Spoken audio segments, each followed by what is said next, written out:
本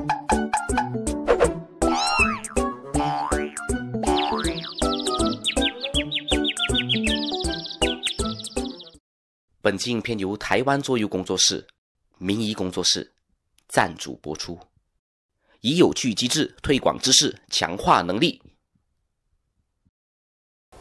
Hello， 大家好，欢迎来到神兽桌游社，我是 Alex， 欢迎来到我们神兽教桌游的第9期影片啦。那本期我们要介绍还有教学的游戏呢，就是这一款由明仪工作室所推出的图腾师。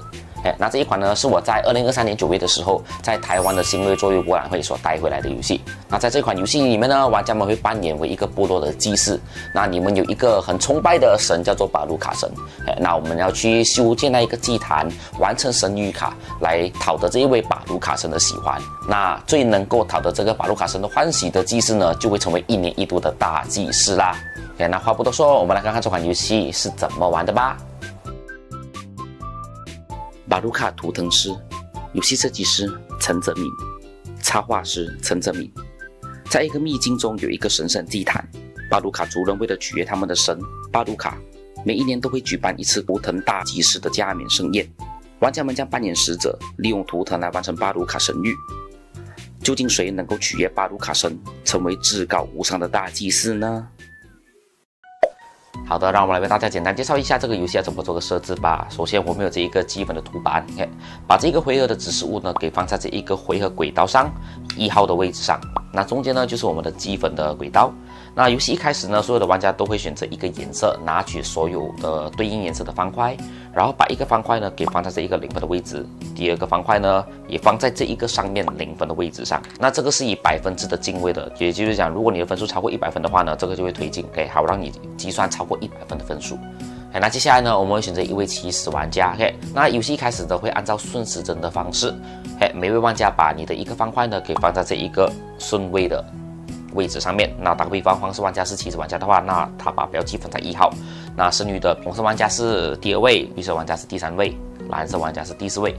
那这样子摆设就好了。那剩下的方块呢，你就会留在手中做备用。那接下来呢，我们来讲看这个主板图。那游戏呢会根据玩家的人数，使用不一样数量的大小板块，把这些板块呢给随机组合在一起。那你要怎么组合这些板块呢？都可以，你可以拿边连边的形式，或者是角对角的形式，甚至是中间有一个空位的都可以。只是说你的随机摆设可能会影响到你后期游戏的一点难度而已。然后接下来呢，我们来讲看这个小帮手的设置。那游戏中呢会有分成3种类型的小帮手。小帮手的种类呢，根据卡牌的左上角会有显示，分别是资源型、技巧型还有分数型。把这3种类型的小帮手给分类细混过后呢，可以打开3张放在桌面上。那你第3张的话呢，可以放在这个牌库的顶端。那接下来呢，把我们的资源板块，也就是图腾的板块，分类放在一旁备用。那这样一来，场上设置就完成了。那接下来呢，我们来讲看玩家的设置。那游戏一开始呢，玩家会根据你一开始所选择的颜色，拿取对应颜色的这个挡板。挡板有内侧和外侧。好，接下来呢，所有的玩家会随机分发到一个角色的图板。所有玩家都可以拿取红色、蓝色还有绿色的图腾板块各5片，一共15片。那在接下来呢，我们会分配这一个神谕卡。那神谕卡呢，简单来讲就是任务卡。游戏中呢，这个任务卡会有分成等级1、2还有3，可以看背面的罗马数字。一共分成3个等级的任务卡。将这些任务卡给分类细混过后呢，随机为每位玩家派取5张等级1、3张等级2，还有2张等级3，一共10张的任务卡。那剩下来的呢，就会移出游戏，不会再用到了。那在游戏正式开始之前呢，所有的玩家你可以在查看了你手上的任务卡过后呢，选择性的丢弃掉一些任务卡。也就是说，可能你觉得在这场游戏里面你很难完成这一些任务，那你可以选择把它给丢弃。那丢弃的卡牌呢，在游戏结束的时候都可以把它们转换成分数。那转换的分数呢，就是根据它丢弃的等级。也就是说，如果在一开始我丢弃了一个等级2，还有1张等级3的任务卡的话呢，在游戏结束的时候，我一共会获得5分。可是根据经验呢，我个人是觉得不要丢也比较好啦，因为这个游戏的机制可能会让你不知道什么时候会完成这些任务卡，而且你不完成任务卡的话，最后也不会扣分，所以可能还是保留为佳啦。那这样一来呢，设置就完成了。我们来讲解一下游戏要怎么进行。那游戏呢会根据玩家的人数来进行数轮，比如说以4个玩家为例的话呢，游戏一共会进行5个回合，那每个回合呢都会有4个阶段。游戏的阶段呢，你可以看到你的挡板的内侧。那挡板内侧的左边呢，会告诉你每一个回合里面呢都会进行什么样的阶段，分别是准备图腾阶段、放置图腾阶段、雇佣小帮手阶段，还有整理阶段。那我们来做一一的讲解。那首先的话呢，是准备图腾的阶段。那在这个阶段呢，所有的玩家都会同时一起执行这一个阶段。那首先我们来看看玩家的角色图板。角色图板的左上方呢，你可以看到会有4个空位，放置4个图腾，做第2阶段来使用。那你可以看到，每个玩家他的头2个空位呢，都会有不一定的固定颜色。这是因角色而异的。也就是说，在准备阶段的时候呢，我至少要准备这2个颜色的图腾。那你不准备也无所谓啦，只是在接下来呢，你每少准备1个它指定的颜色的话呢，你都会扣2分。那中间这一个加号的呢是扩展的板块，等一下我也做讲解。那在这下方呢就是这个角色的能力。那在准备阶段，刚刚也讲了，所有的玩家会同时准备好你要放置的图腾。那首先呢，你会拿你的挡板盖着你的角色面板，然后再把你手上一开始拿到的这一个起始的图腾板块呢，给编排一下你等一下要放置的图腾。那一般上呢，我们可以准备的是4个，或者你刚刚说的固定要放红色、蓝色。那剩下的2个我要怎么放，我自己喜欢，我放个绿色还有一个蓝色就好了。那你也可以根据你手上的任务卡呢，来大概编排整理一下你要放置一些什么样颜色的图腾。那在所有的玩家都已经准备好过后呢，你的挡板就会打开，那我们就会来进行第2个阶段。放的阶段，按照顺位从起始玩家开始，刚刚准备好的所有板块呢，都必须要放置在场上。你不能讲，这个我好像放了对我没有效益，我不要放，这是不行的。准备好的一定要放进去。OK， 那放置呢，主要有2个规则。那第一个规则呢，就是你必须要连着这个主板图的边缘来放置。那这个是这个主板图的内侧的边缘嘛？但是这是可以的，或者是这个外侧的边缘。也是可以的。那第2个规则呢，就是你必须至少跟一个图腾呢以边连边相邻的形式来拼接进去。那主要就是这2个规则，你只要遵守其中一个规则呢，就可以拼放你的图腾了。那你要记得呢，放置图腾的时候呢，请必须以这个眼睛面朝上的放置在这个主板图上面，因为每个图腾呢它是会有2面的有开眼睛还有关眼睛的2面。那在这个放置阶段呢，你都必须要把这些图腾给开眼睛放置在这个主板图上面。那起始玩家放置完所有的图腾板块过后呢，就按照顺位轮到下一位玩家来平放。那在这个平放图腾的过程中呢，会发生2个主要来让玩家得分的情况发生。那第一个情况呢，就是完成神谕卡。在这整个的放置图腾的阶段呢，所有的玩家都可以查看手上的这些任务卡，来看看是否有达成这个任务卡上面指定的图形。如果有完成的话呢，就视为完成了这个神谕卡，也就完成任务卡，你可以拿到下面的奖励。那打个比方，场上呢已经完成了我手上的这一张任务卡的图形，那怎么鉴定这个任务卡是否为完成呢？你可以任意的旋转这一个任务卡，怎么旋转来查看都可以，只是不能做镜像了。那场上看到的这个就是我完成了这张任务卡。那完成了任务卡过后呢，你就要跟大家宣告说，这张我完成了，然后你可以展示对比一下这个场上的条件，然后呢再把这个卡放在你的面前，并拿取相对应的奖励。那打个比方，我完成了这张任务卡，我可以获得3分，然后再可以获得红蓝绿基础板块的其中1片，我任选。那完成了任务卡过后呢，就把它给盖着放在你的面前就好了。那要注意哦，完成神谕卡呢是所有玩家都可以同时去检查的，也就是说，别人他有可能会在这个放置图腾的阶段呢，帮助你完成你手上的任务卡。因为这个主板图是场上公用的，所有的玩家都可以根据场上图腾的位置编排来查看你是否完成你的神谕卡。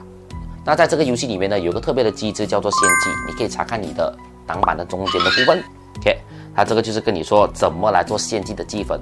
那我们会有红色、绿色还有蓝色的献祭方式。我们先讲看红色。红色的话呢，是当有玩家把红色的图腾以直线的方式至少平放到第3个的时候呢，该玩家就会获得分数。打个比方我是放置这第3个红色的图腾的玩家，那放到第3个的时候呢，玩家就可以获得1分。那如果我再把第4个的图腾呢拼接下去的话呢，那我可以再另外获得2分。献祭的分数呢是以叠加的形式去获得的。那刚刚就示范了，如果我是放第3跟第4个图腾的玩家呢，我都可以获得1分和2分，一共3分。那这个呢都称之为小献祭。放置第5个图腾的玩家呢，他就会达成大献祭，所有的红色图腾都会盖眼睛，所有的红色图腾都会翻面。那放置第5个的玩家呢，他首先可以先获得3分，然后触发大献祭的玩家，你可以把你的其中一个方块标记呢给放在这一个这个献祭轨的红色的第1个，因为它是第1次完成红色图腾的大献祭嘛，那我就可以放在这个红色献祭鬼的第一个，证明他已经完成了一次。那如果游戏过程中你完成第2次的话呢，你可以再推上一个。这个大献祭呢，在游戏结束的时候呢，会给你带来额外的分数。接下来我们来讲看一下绿色的话，其实基本上跟红色一样，只不过它不是以直线的方式 ，OK， 它是以斜线的方式。那斜线方式第3个、第4个、第5个的时候呢，那些放置的玩家都可以获得分数。组成方形的蓝色献祭的时候呢，它可以获得2分。那如果它组成长方形的时候呢，它可以获得4分，并且获得一次蓝色的大献祭。那我们这里也来特别讲解一下大献祭的特殊情况。如果有一位玩家呢，他放置的第5个图腾板块的时候呢，可以同时达成2次的大献祭的话呢，那位玩家在这个时候只能选择一条来进行大献祭。OK， 那打个比方，我这里，我放到第5片形成了2次大献祭，那他只可以选择一个，那我选择这个好了。那也同样的，如果你是只放置第5个板块的话呢，你可以获得3分。以红色的献祭方式来算的话啦，它可以获得3分，然后外加推升一次红色大献祭的这个献祭鬼。那在进行过大献祭的板块呢，他们就不能够再计算任何的大小献祭了。还有玩家想要完成这个大献祭的话呢，他就只能摆在这个位置来完成另外的大献祭。不过呢，这些大献祭的板块呢，还是可以帮助你完成你的任务卡的这个条件的。OK， 那在所有的玩家都放置完板块过后呢，第2阶段就结束了。那第3阶段呢，就是雇佣小帮手的阶段。根据顺位，从起始玩家开始，你可以选择购买场上任何一张的小帮手。那刚小帮手说了有3种类型，你只要支付资源，你就可以购买了。那用什么东西来购买小帮手呢？就是用你手上的这一些资源板块，也就是图腾板块啦。那小帮手的费用呢，会在卡牌正上方。像这个的话呢，你一共要支付5个板块才能购买这一张小帮手。那这个阶段呢，不是被逼的，玩家可以选择是否要购买。那如果购买了的话呢，厂商是不会立刻补缺这一个空位的，只会在下一个阶段整理阶段的时候才会填补这些空位。那在所有玩家都决定是否要购买这个小帮手过后呢，第3阶段就结束了。那接下来我们会进行第4阶段整理的阶段。首先我们会根据这个分数的高低来调整顺位。分数最低的人呢，会成为下一轮的起始玩家，那倒数第2的就会成为第2的玩家，以此类推。接下来呢，所有的玩家都可以补充资源。那补充资源呢，你们可以从红色、蓝色、绿色或者是这个加号的板块呢，任意选择2个。你可以拿一样的也行，或者是你拿不一样的都可以。当然了，如果你不想要拿2个这些基础资源的话呢，你可以选择拿取一个紫色的图腾板块。那紫色的图腾板块呢，被视为万能的颜色。你可以拿它来完成献祭啊，或者是拿来完成任务卡。那你要注意的是，如果这个紫色板块在场上的时候呢，它就被视为任意颜色的，所以有可能所有玩家都可以把它当做是不一样的颜色，来帮助他们完成不一样的神谕卡。那紫色板块的第2个用途呢，就是它可以视为2块钱，来让你购买这一些小帮手。还有要记得，刚刚有获得资源型的小帮手呢，你都可以拿取上面指定为你提供的额外资源。打个比方，刚好买了这一张嘛，那我可以再额外拿多一个紫色的板块。那我们现在讲看这一个加号的板块有什么用。那在准备阶段的时候呢，玩家们你们可以用这一个加号的板块呢，给放置在你的角色版图的下方。那下方有最多4个的上限，你最多可以放4个加号的板块。那这个加号的板块呢，是可以允许你在准备图腾阶段的时候呢，额外准备多几个，也就是说你可以再额外放置多几个图腾。那除了上面那4个上限之外呢，你每有一个加号，你都可以再放置多一个图腾，供你等一下放置做使用。那每次用了过后呢，这个加号呢就会丢掉。或者是如果你不要放置额外的图腾的话呢，你也可以把它给用作另外一面的效果。那另外一面呢，在放置阶段呢，就是可以扩展这一个主版图的这个地形，好让你去完成一些你想要达成的神谕卡或者是献祭。那你要怎么放呢，也是随意的，有边连边也行，或者是你要这样子角对角也可以。因为游戏中你有可能要完成那个绿色的大献祭嘛，是以大写的方式，那你就可能会要这样子放。然后接下来呢，我们就会补充场上的小帮手。确保场上一直会有3个小帮手，直到这个牌库用尽为止。那接下来呢，这整个回合就会结束了，我们就会把这个回合指示物呢给推进下一个。那接下来呢，所有的玩家都会按照新的顺位呢来重复执行刚刚的4个阶段，分别是准备图腾阶段、放置图腾阶段、雇佣小帮手阶段，还有整理阶段。那在这个游戏达到人数指定的回合数过后呢，游戏就会结束了。那接下来呢，我们就会来做计分。首先呢，根据你当前在积分轨上面的分数，再加上游戏一开始所弃掉的这个任务牌，把这些等级呢给转换成分数加起来。然后接下来呢，如果你有购买到分数型的小帮手的话呢，根据它的条件来提供你分数。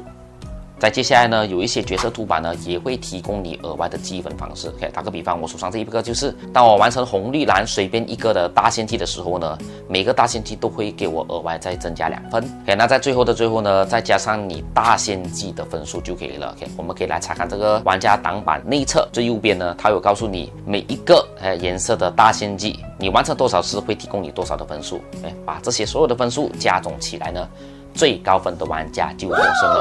OK， 那这就是图腾石的玩法啦。那话不多说，我们接下来为大家呈现一下这个游戏在进行过程中会产生的乐趣还有情况吧。OK，Let's start the game。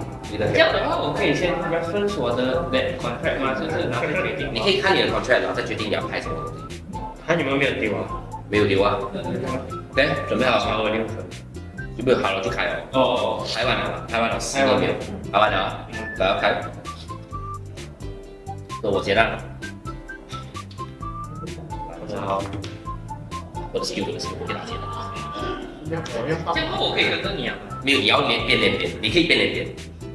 可以，你可以跟啊，你可以这边变连变啊，对，可以啊。这边。来 ，next。有我就可以直接拿出来了，有就可以打出来了，看你要不要 claim 嘛，你想现在 claim 是对3嘛，一律拿4等，对，看有没有人完成你的东西哦。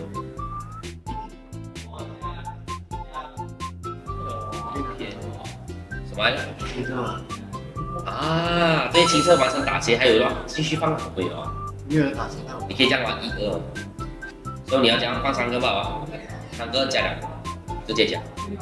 他没有放出去的会讲，不能，一定要放，一定要放。对，讲是什么？你完成了。对吗？啊，对，倒反过来是一样的，对。所以我看那个奖励多少。直接加吗？现在直接加，然后现在直接拿那个。这个放这里，我也完成1个哦。哎，青红蓝不能，它是蓝红青。蓝红不能镜像。来第3阶段，就是步入小帮手加红线，你可以拿你手上的2块来请小帮手。我花4个，我花4个买1张，到你这个买1张。skill。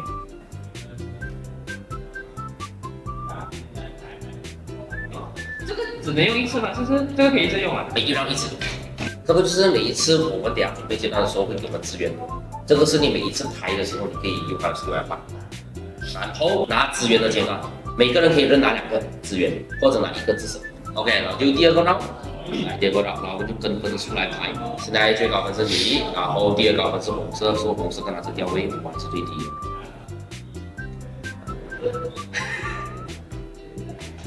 干嘛？偏。我是觉得，哎呀，又没有赢到我，不要赢了。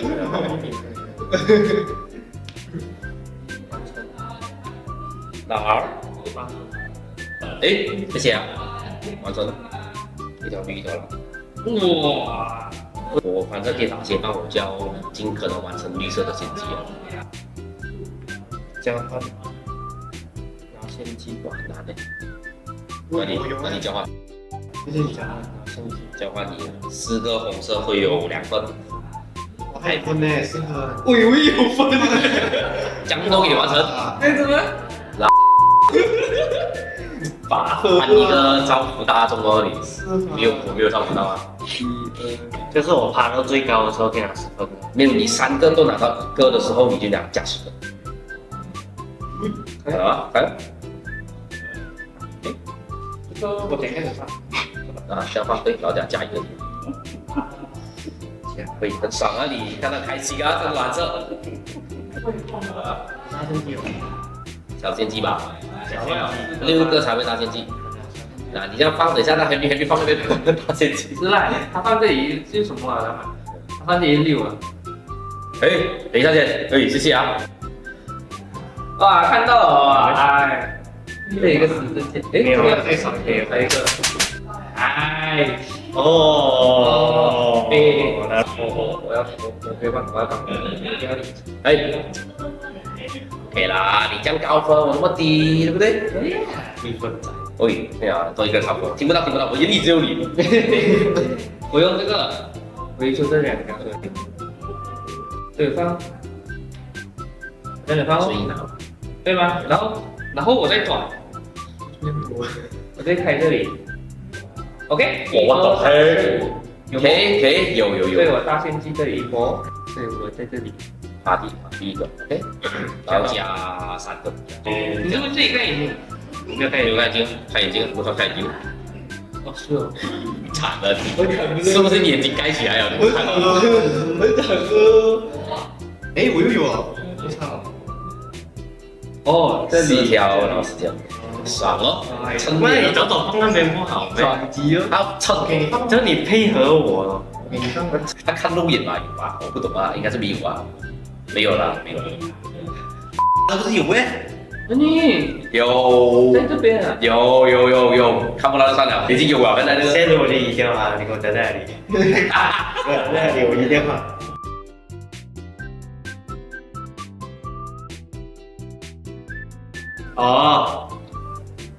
哦，很有劲，快点啦！啊！哎呦，你直接拿过来前面这里给我看吧，耶！这个就真的是。我放这2个，我的大也是。2个一个我那个死了，知道吧？我本来放2个密室在那边，然后你卡一口在那边，我就烂掉。12分，妈蛋！还说表演 Lady Go！ 跟这个，什么事啊？这样。啊，开这个。啊，开这里。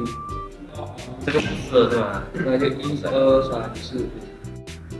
OK。恶心啊！那个给他一醒来，声音蛮白的，这是。我应该买。我直接看准了的，这个有几个的？哎呀，是很恶心，很重。我不要买。游戏结束 ，OK， 积分板上的总分，然后再7掉的这些分，然后你的分数小帮手有给你加分9加6，然后角色图板的加分就是上面这里这些这个你角色图板的加分，还有大仙技图腾的加分，这部分加起来最高分数率。说最后分数我其实是我是92，然后 Henry 是108，你118，非常不错，耶！这游戏好，真心是觉得很好玩啊。 OK， 因为我赢嘛，也是可以找，目前的也是可以找到很多蛮 relax 的一个游戏。其实还算是算 relax 一点，有点 relax， 然后又有趣啊。那，而且重点是可以搞人哦，这种东西。也是又玩得好就搞人了。你们会觉得讲会乱吗？放多的确是会看到滑一点。放多会看滑一点，确实。那个开眼睛关慢慢，就先记得开关眼睛会弄乱一点。它有时候比较难看有的，可能好像看漏了啊，以为有了，可是其实它是关眼睛。